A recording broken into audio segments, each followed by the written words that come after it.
ആത്മീയമാമുണർവാലേ ദീപ്തമാക്കണേ.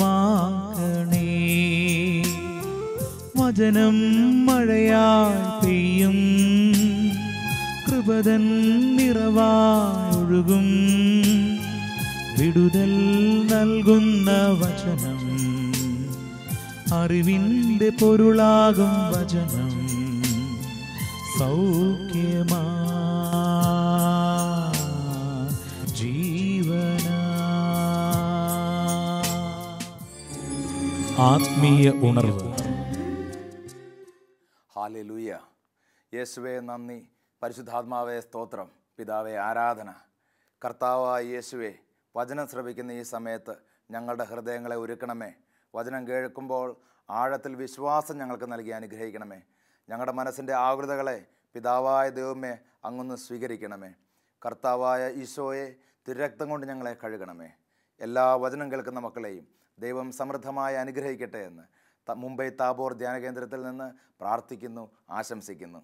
മിശിഹായിൽ സ്നേഹം നിറഞ്ഞവരെ, കർത്താവിൻ്റെ തിരുവചനം മത്തായിയുടെ സുവിശേഷം അധ്യായം 6 തിരുവചനങ്ങൾ 26 മുതൽ. വിശുദ്ധ മത്തായി അറിയിച്ച സുവിശേഷം അധ്യായം 6 തിരുവചനങ്ങൾ 25 മുതൽ. ഞാൻ നിങ്ങളോട് പറയുന്നു, എന്ത് ഭക്ഷിക്കും, എന്ത് പാനം ചെയ്യും എന്ന ജീവനെക്കുറിച്ചോ എന്ത് ധരിക്കുമെന്ന ശരീരത്തെക്കുറിച്ചോ നിങ്ങൾ ഉത്കണ്ഠാകുലരാകേണ്ട.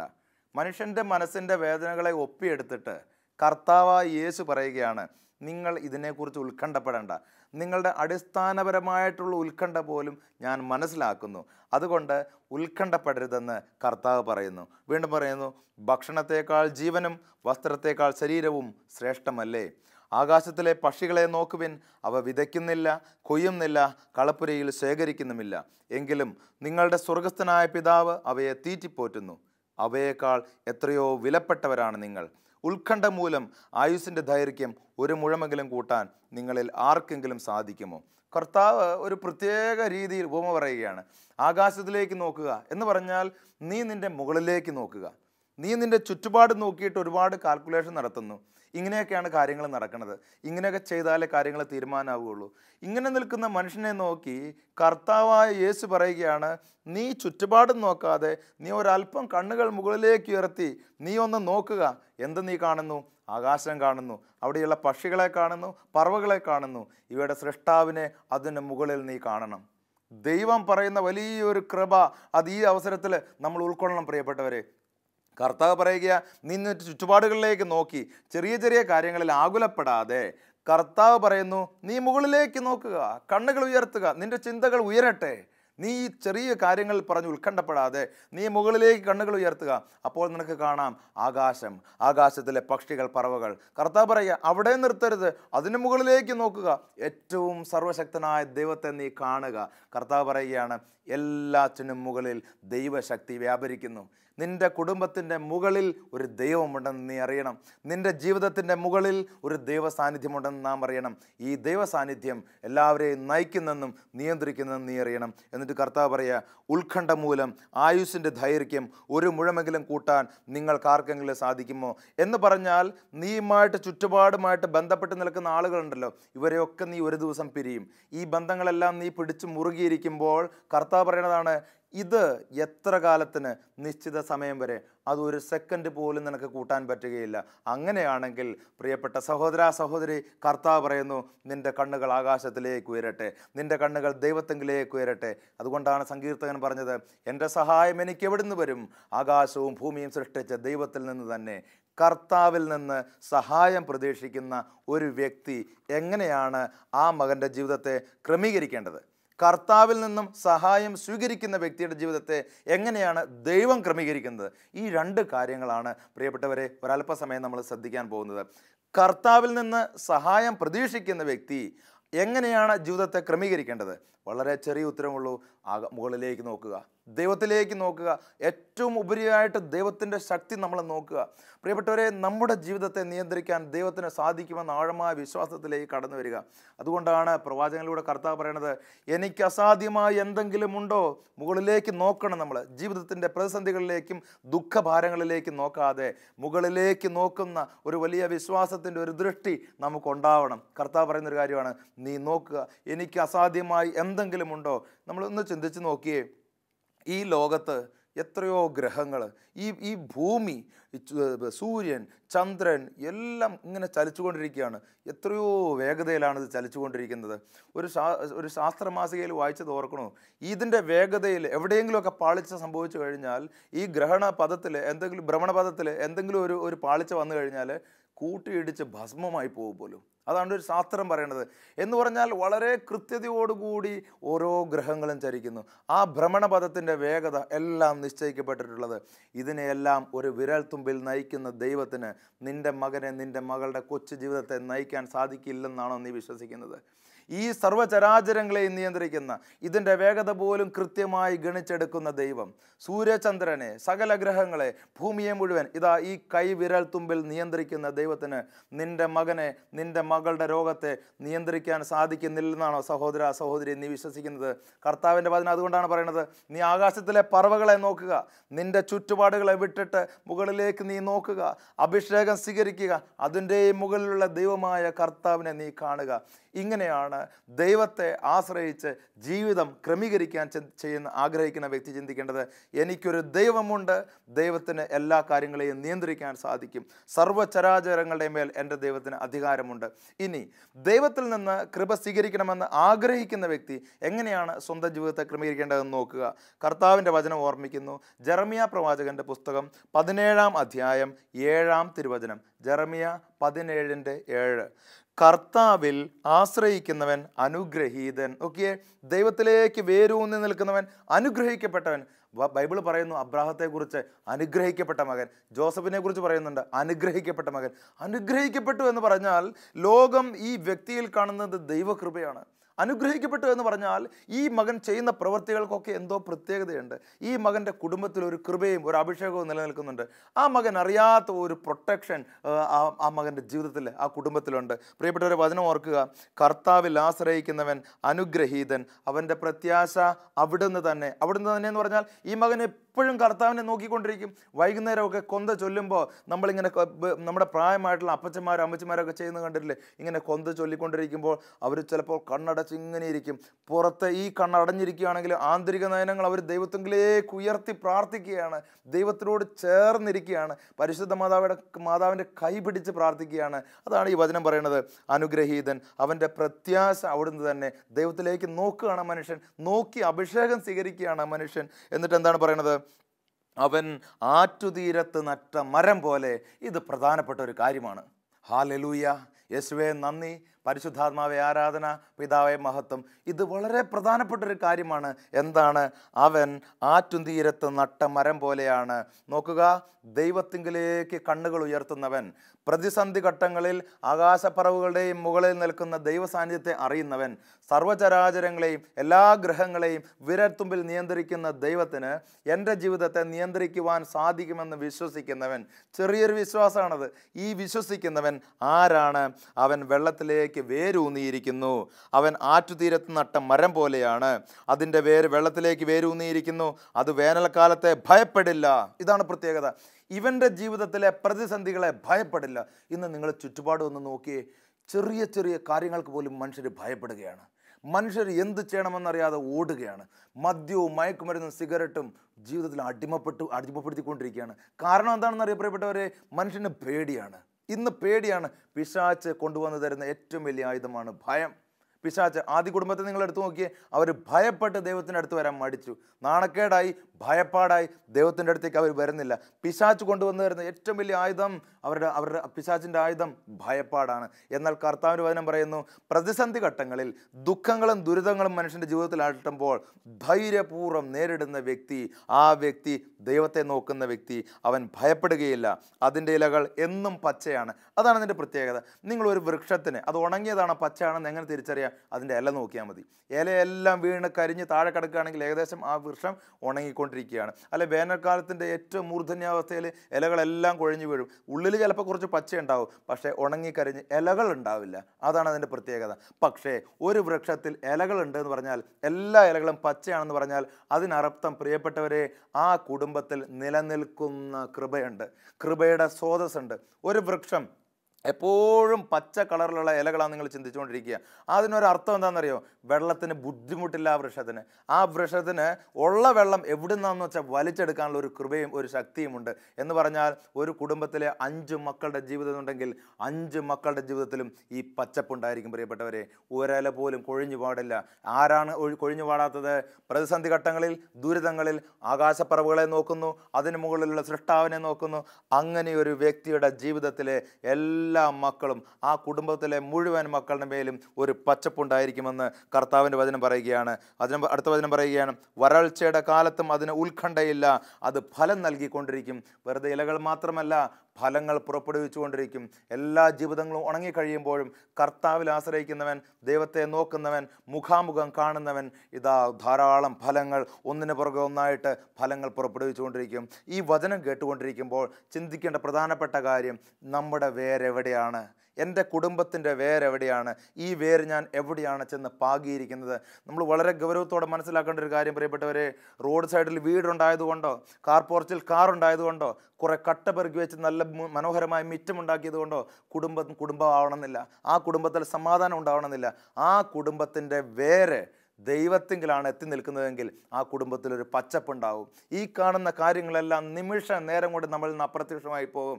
കാർ പോർച്ചുള്ള വീട്, അല്ലെങ്കിൽ റോഡ് സൈഡിലുള്ള വീട്, അല്ലെങ്കിൽ നല്ല വലിയ മനോഹരമായ ഫർണിച്ചറുകൾ, ഇതെല്ലാം മാറിപ്പോകും. പക്ഷേ അത് എന്നും ഫലം നൽകുന്ന വീടാവണമെങ്കിൽ, എന്നും പച്ചപ്പ് ആ കുടുംബത്തിലുണ്ടാവണമെങ്കിൽ കർത്താവിൻ്റെ ഈ വചനം നമ്മൾ ഓർത്തിരിക്കുക. കർത്താവിൽ ആശ്രയിക്കുന്നവൻ്റെ പ്രത്യാശ കർത്താവ് തന്നെ, വേറെ ഒന്നുമല്ല. ഏത് പ്രതിസന്ധി ഘട്ടങ്ങളിലും കർത്താവ് തന്നെ പ്രതീക്ഷ. അത് വെള്ളത്തിലേക്ക് വേരൂന്നിയിരിക്കുന്നു.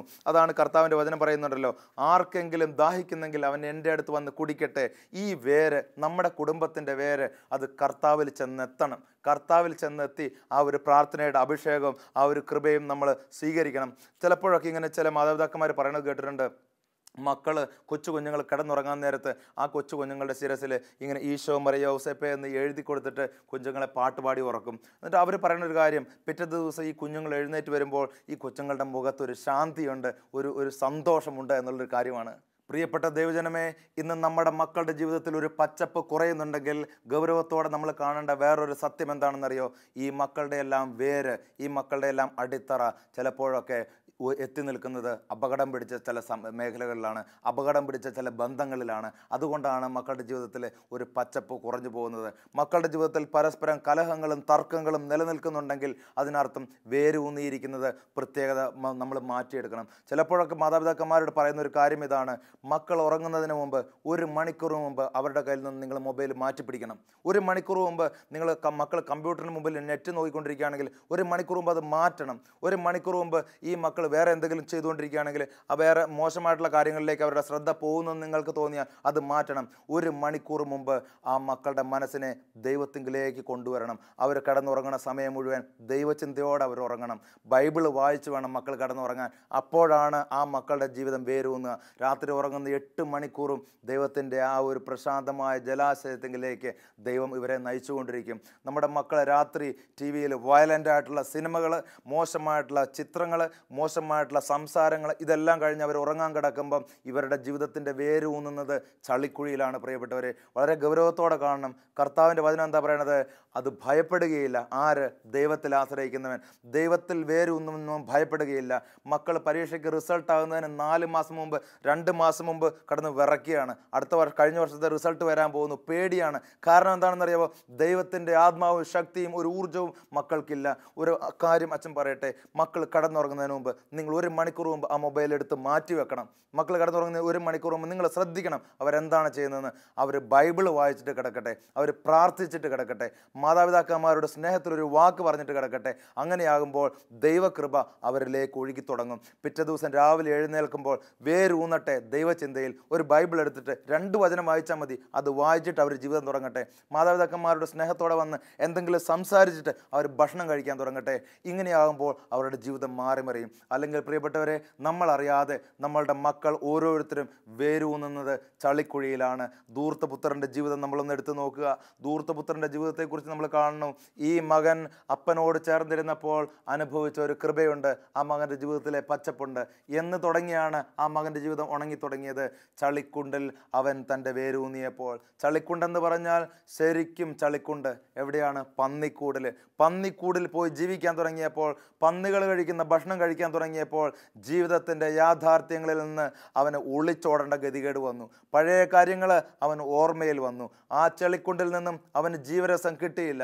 പ്രിയപ്പെട്ടവരെ, ആ ചെളിക്കണ്ടിൽ കടന്നപ്പോൾ അവൻ്റെ വേരിന് കോട്ട സംഭവിച്ചപ്പോൾ, ചില വേരുകളെല്ലാം ചീഞ്ഞു തുടങ്ങിയപ്പോൾ ജീവിതത്തിൽ വിറയ്ക്കുന്ന അനുഭവം ഉണ്ടായി.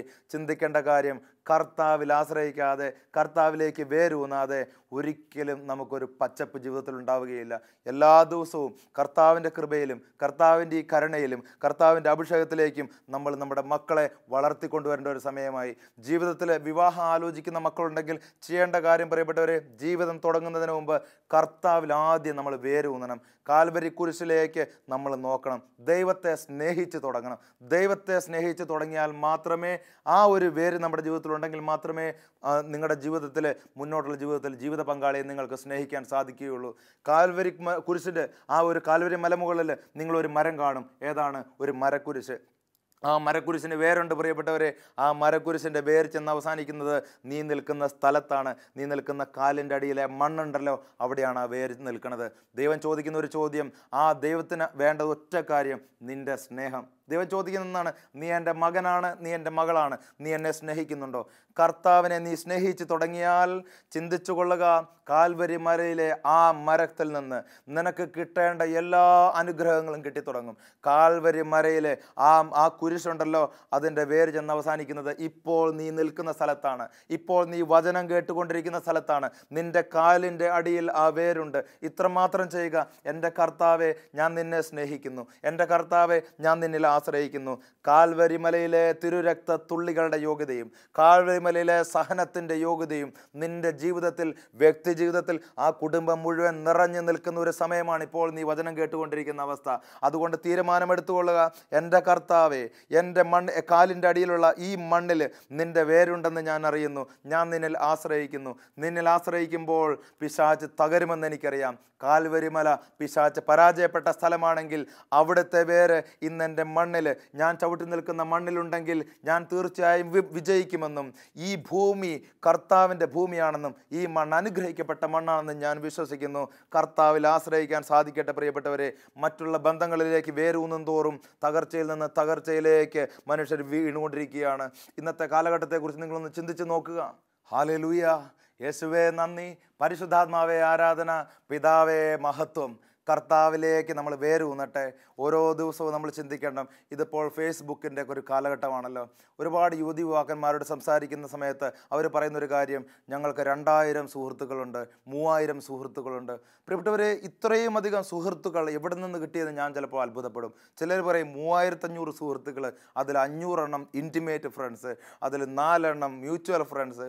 എന്തൊക്കെയാണ് ഈ പറയുന്നതെന്ന് പോലും നമുക്ക് മനസ്സിലാക്കാൻ പറ്റാത്ത കാര്യങ്ങളാണ്. എന്നിട്ട് ഒരാൾ പറയുന്നത്, ഒറ്റ ദിവസം കൊണ്ട് ഞാൻ 300ഓളം പേരെ എൻ്റെ സുഹൃത്തുക്കളാക്കി. 300 പേർ. നിങ്ങൾ കുറച്ച് കാലങ്ങൾ മുമ്പൊന്ന് ആലോചിച്ച് നോക്കിയേ, ഇങ്ങനെയൊക്കെ എവിടെയെങ്കിലും നടക്കുമോ? ആത്മാർത്ഥമായിട്ടുള്ള ബന്ധങ്ങൾ ഏതെങ്കിലും വ്യക്തിക്ക് ഒരു ദിവസം കൊണ്ട് 300 സുഹൃത്തുക്കളെ ഉണ്ടാക്കാൻ സാധിക്കുമോ? ഒരിക്കലും പറ്റില്ല പ്രിയപ്പെട്ടവരെ. കാരണം ഇന്നത്തെ കാലഘട്ടത്തിൽ പൈശാചികമായ ശക്തി അള്ളിപ്പിടിച്ചിരിക്കുന്ന ഒരു മേഖലയാണ് ഇന്നത്തെ ഈ ഇൻ്റർനെറ്റ്, അതുമായിട്ട് ബന്ധപ്പെട്ട ചില കാര്യങ്ങൾ. ഇന്ന് നമ്മുടെ മക്കളെക്കുറിച്ച് ഓർക്കുക. കർത്താവിലേക്ക് വേര് ഊന്നേണ്ടതിന് പകരം ആയിരക്കണക്കിന് സുഹൃത്തുക്കളിലേക്ക് വേരൂന്നിക്കൊണ്ടിരിക്കുക. ഒരിക്കൽ യൂത്ത് റിട്രീറ്റിന് വന്ന ഒരു യുവാവ് പങ്കുവെച്ച ഒരു കാര്യം, ഇദ്ദേഹത്തിൻ്റെ ബർത്ത്ഡേക്ക് ഇദ്ദേഹം ഇദ്ദേഹത്തിൻ്റെ പിക്ചർ പിന്നെ ഫേസ്ബുക്കിൽ പോസ്റ്റ് ചെയ്ത് ഇദ്ദേഹം നോക്കുകയാണ് എത്ര ലൈക്ക് കിട്ടിയെന്ന്. ഏകദേശം 850ഓളം ലൈക്ക് ഇദ്ദേഹത്തിന് കിട്ടി. എന്നിട്ട് ഇദ്ദേഹം ലൈക്ക് കിട്ടിയ ഓരോരുത്തരുടെ പേര് സെർച്ച് ചെയ്യുക. 850 പേരിരുന്ന് സെർച്ച് ചെയ്തിട്ട് അവസാനം നിരാശപ്പെട്ട് ഈ യുവാവ് പറഞ്ഞതാണ്, അച്ഛാ, ഞാൻ ഏറ്റവും ഇഷ്ടപ്പെടുന്ന ഒരു വ്യക്തി എൻ്റെ ഈ പ്രൊഫൈൽ പിക്ചർ ഇത് ലൈക്ക് ചെയ്തിട്ടില്ല. നിരാശയായി. 3500 സുഹൃത്തുക്കൾ, 850 പേര് ലൈക്ക് ചെയ്തു. എന്നാലും ഇദ്ദേഹം ഇഷ്ടപ്പെട്ട വ്യക്തി ഇദ്ദേഹത്തെ ലൈക്ക് ചെയ്തില്ലെന്ന് പറഞ്ഞ് ആ ജന്മദിവസം നശിച്ചുകൊണ്ടിരിക്കുക, നിരാശയിൽപ്പെട്ടുകൊണ്ടിരിക്കുകയാണ്. അങ്ങനത്തെ വ്യക്തികളെ പ്രിയപ്പെട്ടവരെ ഞാൻ കണ്ടിട്ടുണ്ട്. ചിന്തിക്കേണ്ട കാര്യം നോക്കിയേ, വേരൂന്നി 3500 സ്ഥലത്ത് വേരൂന്നിയ മനുഷ്യൻ, 850 പേര് ലൈക്ക് അടിച്ചെന്ന് പറഞ്ഞ് ഇതിലെല്ലാം വിശ്വസിച്ച് കിടക്കുന്ന മനുഷ്യൻ ഒരു ഉപരിപ്ലവതയുടെ പുറത്ത് ഇങ്ങനെ ബന്ധങ്ങൾ ആക്കം കൂട്ടി നടക്കുകയാണ്. ഓരോ മിനിറ്റിലും പോയി ആരെങ്കിലും എന്നെ ലൈക്ക് ചെയ്തോ, ആരെങ്കിലും മെസ്സേജ് അയച്ചോ എന്ന് നോക്കിക്കൊണ്ടിരിക്കുക. എല്ലാം പോക്ക് ഇങ്ങനെയാണ് പ്രിയപ്പെട്ടവരെ. ഈ ലോകത്തിൻ്റെ ഈ ഒരു പോക്കിൽ കർത്താവ് പറയുന്നതാണ്, നീ ഒന്ന് ഇരുന്ന് ചിന്തിക്കുക, മുകളിലേക്ക് നോക്കുക. ഒന്ന് ചിന്തിക്കേണ്ടത്, ബാക്കി എല്ലാ കാര്യങ്ങളും വേണ്ടെന്നല്ല പറയണത്. ഒരു നിമിഷം നീ മുകളിലേക്ക് നോക്കണം, ആകാശപ്പറവകളെ നോക്കണം, അതിന് മുകളിലുള്ള ദൈവത്തെ നീ നോക്കണം, എല്ലാം സൃഷ്ടിക്കുന്ന ദൈവത്തെ നീ നോക്കണം, ദൈവത്തിൻ്റെ സ്നേഹത്തെ നീ ധ്യാനിക്കണം, കർത്താവിലേക്ക് വേരൂന്നണം. അങ്ങനെയുള്ള ഒരു വ്യക്തിയുടെ ജീവിതം ഒരിക്കലും നിരാശപ്പെടില്ല. 850 സുഹൃത്തുക്കൾ നിന്നെ ഉപേക്ഷിച്ചാലും ദൈവം നിൻ്റെ കൂടെയുണ്ടെന്ന് കർത്താവ് പറയുന്നു. നിൻ്റെ ജന്മദിവസം തന്നെ നിൻ്റെ ഫോട്ടോ എടുത്ത് ഒരു പോസ്റ്റ് ചെയ്തിട്ട് കർത്താവ് ഒരു കമൻ്റ് എഴുതി വെച്ചിട്ടാണ് പറയുന്നത്, I love you so much, നിന്നെ ഞാൻ ഇത്രയധികം സ്നേഹിക്കുന്നു. ഒരു പ്രാവശ്യമെങ്കിലും നീ ആ കർത്താവിൻ്റെ കമൻ്റ് ഒന്ന് കാണണം. ഫേസ്ബുക്കിൻ്റെ പുറകെയോ എന്തിൻ്റെ പുറകെയോ നീ പോയിക്കൊള്ളട്ടെ, നിൻ്റെ ജന്മദിവസം നിൻ്റെ ഫോട്ടോ എടുത്ത് വെച്ചിട്ട് കർത്താവ് എഴുതി വെച്ച കമൻ്റ് ഇതാണ്, നിന്നെ ഞാൻ ജീവന് തുല്യം സ്നേഹിക്കുന്നു. പ്രിയപ്പെട്ട സഹോദര സഹോദരി, കർത്താവിലേക്ക് വേരുന്നതിന് ചെയ്യേണ്ട ആദ്യത്തെ നടപടി ഈ കർത്താവിൻ്റെ മുഖം നീ കാണണം. കാൽവരി കുരിശിലേക്കൊക്കെ ഒരാഴ്ചയിൽ ഒരു ദിവസം നമ്മൾ നോക്കണം.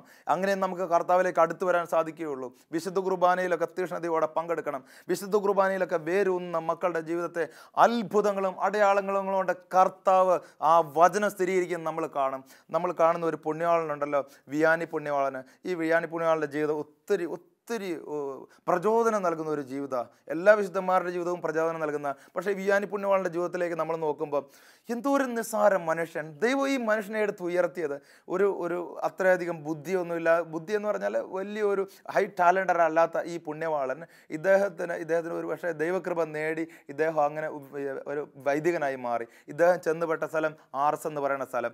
അവിടുത്തെ സ്ഥലം എന്ന് പറഞ്ഞാൽ വിശുദ്ധിയില്ല, നെറികേടുകൾ കാണിക്കുന്ന സ്ഥലം, മോശമായിട്ടുള്ളൊരു സ്ഥലം. പ്രിയപ്പെട്ടവരെ, ആ സ്ഥലത്ത് ഈ മനുഷ്യൻ എന്ത് ചെയ്തെന്നറിയാവോ? കർത്താവിൻ്റെ സക്രാരിയുടെ മുമ്പിൽ മുട്ടുകുത്തി പ്രാർത്ഥിക്കാൻ തുടങ്ങി. നോക്കിയേ, ചുറ്റുപാടുകളിലേക്ക് നോക്കാതെ ഈ മനുഷ്യൻ വേദനകളിലേക്ക് നോക്കാതെ ഒറ്റപ്പെടലിലേക്ക് നോക്കാതെ കർത്താവിലേക്ക് വേരൂന്നാൻ ഒരു സമയമെടുത്തു. നോക്കിയേ, കർത്താവ് പറയുന്ന ആകാശപ്പറവുകളെ നോക്കുവിൻ, നീ അതിൻ്റെ മുകളിലുള്ള ദൈവത്തെ നോക്കുവിൻ. നിരാശയുടെ സമയത്ത്, ഒറ്റപ്പെടലിൻ്റെ സമയത്ത്, ഒന്നുമില്ല എന്ന തോന്നലിൽ ഈ മനുഷ്യൻ കർത്താവിൻ്റെ സക്രാരിയിലേക്ക് നോക്കി കണ്ണുനീരോടെ പ്രാർത്ഥിച്ചപ്പോൾ ആർസ് എന്ന് പറയുന്ന സ്ഥലത്തെ എല്ലാ മനുഷ്യരെയും ദൈവം വിശുദ്ധീകരിച്ചു എന്നൊരു സത്യം നമ്മളെ ചരിത്രം പഠിപ്പിക്കുന്ന പ്രിയപ്പെട്ടവരെ. നമ്മൾ പിന്നീട് കാണുന്ന ഒരു സംഭവമുണ്ട്. വളരെ ഹൃദയസ്പർശിയായിട്ട് നമ്മൾ എന്നും ഓർത്തിരിക്കുന്ന ഒരു സംഭവം ഇതാണ്. ഈ വിശുദ്ധൻ വളരെ പ്രായമായി മരിക്കുന്നതിനൊക്കെ തൊട്ട് മുമ്പ് ഇദ്ദേഹം എന്ത് ചെയ്തു? വലിയ അരുളിക്ക ഈശോയുടെ എഴുന്നള്ളിച്ച് വെച്ച് ഇങ്ങനെ ഉയർത്തി പ്രാർത്ഥിക്കുകയാണ്. ആരാധനയുടെ അവസാനം ആശീർവാദം കൊടുക്കുന്ന സമയത്ത് അപ്പോൾ കൂടെയുള്ള ആളുകളൊക്കെ പറഞ്ഞു, വിയാനി അച്ഛ, ഇത്രയും ഭാരമുള്ള അരുളിക്ക എടുത്ത് ഉയർത്താൻ മാത്രം അച്ഛന് ആരോഗ്യമില്ലല്ലോ, പ്രായമായില്ലേ, ഒരു കുഞ്ഞ് അരുളിക്ക എടുത്ത് ഉയർത്തിയാൽ പോരെ, ഇങ്ങനെയൊക്കെ പറഞ്ഞപ്പോൾ വിയാനി അച്ഛൻ പറഞ്ഞൊരു കാര്യം എന്തെന്നറിയാം പ്രിയപ്പെട്ടവരെ? എൻ്റെ കർത്താവ് ഒന്നുമില്ലാതിരുന്ന് എന്നെ എടുത്ത് ഉയർത്തിയെങ്കിൽ എൻ്റെ ഈ ദൈവത്തെ ഇതിലും വലിയ ഭാരമുള്ള അരുളിക്ക എടുത്ത് സ്വർഗത്തോളം ഞാൻ എടുത്തുയർത്തും. നോക്കിയ ആ ഒരു അച്ഛൻ്റെ ഒരു കൃപയും അഭിഷേകവും നിങ്ങൾ നോക്കിയേ. എൻ്റെ ദൈവത്തെ എത്ര വലിയ ഭാരമുള്ള അരുളിക്കയാണെങ്കിലും ഞാൻ എടുത്തുയർത്തും, സ്വർഗത്തോളം ഉയർത്തും. കാരണം എൻ്റെ ദൈവം എന്നെ എടുത്തുയർത്തി. പ്രിയപ്പെട്ട സഹോദര സഹോദരി, നിൻ്റെ ദൈവം നിന്നെ എടുത്തുയർത്തും. പ്രിയപ്പെട്ട ജീവിത പങ്കാളിയെ ഓർത്ത് നീ വിഷമിക്കുന്നുണ്ടെങ്കിൽ നീ ചിന്തിക്കേണ്ട കാര്യം നിന്റെ കുടുംബത്തെ എടുത്തുയർത്തും. മക്കളെ ഓർത്ത് നീ ആകുലപ്പെടുന്നുണ്ടെങ്കിൽ ചിന്തിക്കേണ്ട കാര്യം നിന്റെ കുടുംബത്തെ ദൈവം എടുത്തുയർത്തും. നീ നിന്റെ ദൈവത്തിലേക്ക് വേരൂന്നാൻ തീരുമാനമെടുക്കുക. നിന്റെ ജീവിതം മുഴുവൻ ദൈവത്തിന് വേണ്ടി സമർപ്പിക്കുക. കൃപയും അഭിഷേകവും ദൈവത്തിൽ നിന്ന് ബാക്കി എല്ലാ ബന്ധത്തിൻ്റെ മേഖലകളെയും ഉപരിപ്ലവതയുടെ പുറത്ത് നടക്കുന്ന ബന്ധങ്ങളെ താൽക്കാലികമായെങ്കിലും ഒന്ന് നിർത്തി ആകാശത്തിലെ പറവകളെയും അതിന് മുകളിലെ ദൈവത്തെയും കാണുക. ഈ സൂര്യനെയും ചന്ദ്രനെയും ഗ്രഹങ്ങളെയും കൈവിരലിൽ നിയന്ത്രിക്കുന്ന ദൈവത്തിന് നിന്റെ ജീവിതത്തിൻ്റെ ഉത്കണ്ഠയെ നിയന്ത്രിക്കാൻ സാധിക്കും. നിന്റെ ദൈവം നിന്നെ എടുത്തുയർത്തും. നിന്റെ ദൈവം നിന്നെ അനുഗ്രഹിക്കും. നിന്റെ ദൈവം നിന്റെ കുടുംബത്തിൽ സമാധാനവും സന്തോഷവും നൽകും. കർത്താവിൻ്റെ വചനം നിന്നെ ഓർമ്മപ്പെടുത്തുന്നു. കർത്താവിൽ ആശ്രയിക്കുന്നവൻ അനുഗ്രഹീതൻ. അവൻ്റെ വേര് വെള്ളത്തിലേക്ക് വേരൂന്നിയിരിക്കുന്നു. അതിൻ്റെ ഇലകൾ എന്നും പച്ചയായിരിക്കും. അതിന് വരൾച്ചയെ ഭയമില്ല. ഭയപ്പെടാതെ വരൾച്ചയുടെ കാലത്തും ജീവിക്കാൻ ദൈവം നിന്നെ അനുഗ്രഹിക്കും. പച്ചപ്പോടെ ജീവിക്കാൻ നിന്നെ അനുഗ്രഹിക്കും. നിന്റെ ദേശത്ത് നീ അനുഗ്രഹിക്കപ്പെടും. ദൈവം ഓരോ മക്കളെയും സമൃദ്ധമായിട്ട് അനുഗ്രഹിക്കട്ടെ, ഇപ്പോഴും എപ്പോഴും എന്നേക്കും. ആമേൻ.